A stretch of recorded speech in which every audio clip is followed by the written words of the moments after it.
The night was thick with fear. In Egypt, power had grown cruel. The empire stood tall on the backs of slaves, and the cries of the oppressed rose like smoke through the streets. The Hebrew people multiplied despite their chains, and that frightened a king who trusted force more than justice. So he made a decree. Every newborn Hebrew boy was to be destroyed. Life was measured by fear. Mothers hid their children. Fathers whispered prayers into the dark. Hope learned to survive in silence, and into that silence, a child was born. His mother saw him and knew. She saw more than an infant. She saw defiance wrapped in fragile flesh. For 3 months, she hid him, risking everything with each passing day, but hiding could not last forever. The danger pressed closer. The soldiers searched harder, and so she made a choice that felt like surrender, yet was filled with faith. She placed her son into a basket. She sealed it against the river, and she set him upon the waters of the Nile, the very river that had become a grave for so many others. The current carried him away. Reeds brushed against the basket. Water lapped softly against its sides. The child cried, a small sound swallowed by the vastness of the river and the cruelty of the world it flowed through. Then hands reached down, not the hands of an executioner. The basket was drawn from the water by a woman of the palace, a daughter of the same king who had ordered the child's death. She opened it and saw the baby's tears. Something within her shifted. She chose compassion. The child was taken into the house of power, raised among marble halls and guarded corridors, trained in the language of rulers, fed at the table of those who enslaved his people, and he was given a name, one that marked his rescue, one that tied his identity forever to the water that should have ended his life. Moses grew up between worlds. He wore the garments of Egypt, but carried Hebrew blood. He learned the wisdom of empire. Yet his heart was stirred by the suffering he could not forget. Every cry from the brick fields echoed something deep within him. He was not meant to be invisible, but he was not yet ready to act. The child saved from the river would one day stand before a throne far greater than the basket that once carried him. And the empire that tried to erase him would come to know his name. The day came when Moses could no longer look away. He walked among the people of his birth and saw the weight they carried. Whips cut through the air, bodies bent under endless labor. The empire that had raised him now revealed its true cost. And something within him broke. Anger rose faster than wisdom. When he saw an overseer beating a Hebrew slave, Moses acted without thinking. The blow was sudden, final. Silence followed. The body fell. The dust swallowed blood. Moses hid the evidence, but guilt does not remain buried. The next day he tried to intervene again, this time between two Hebrews. Instead of gratitude, he met suspicion. The question pierced deeper than any blade. Who made you ruler and judge over us? Fear took hold. Word had spread. The palace would not protect him now. The empire that had shaped him would destroy him. Moses fled into the wilderness, leaving power behind for obscurity. The desert stripped him.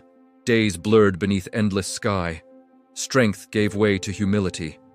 The man raised in luxury became a shepherd, guiding sheep through barren land.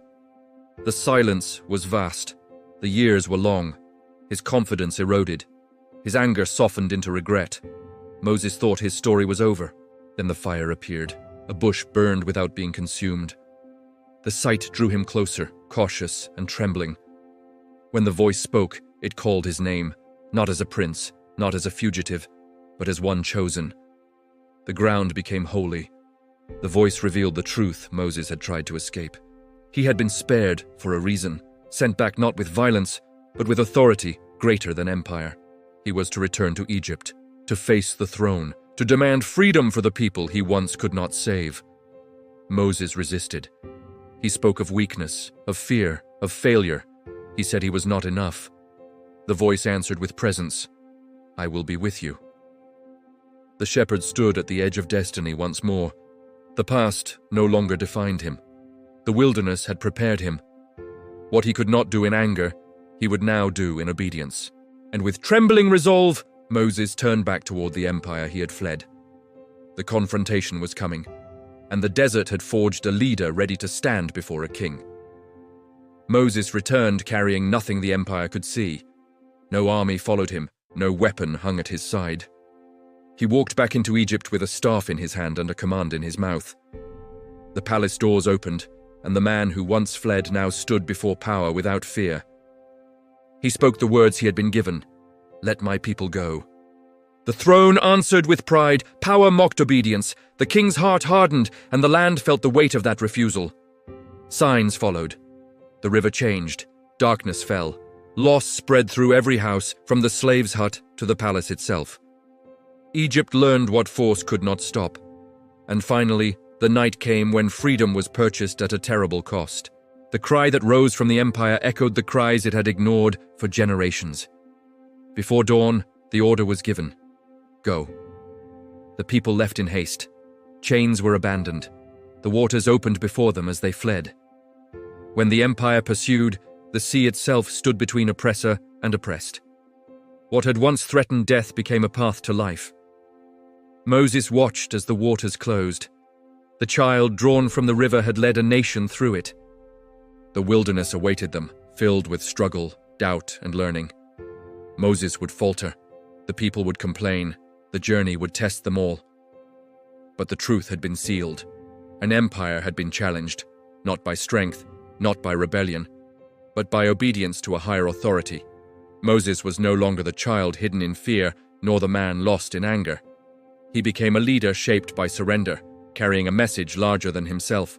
His story reminds us that calling often begins in weakness. That preparation can feel like exile. That even the greatest powers cannot stand against a purpose rooted in justice. If this story moved you, take a moment to like the video.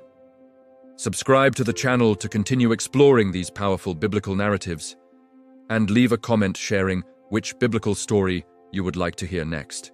The river did not claim him, the desert did not break him, and the empire could not stop what had been called to rise.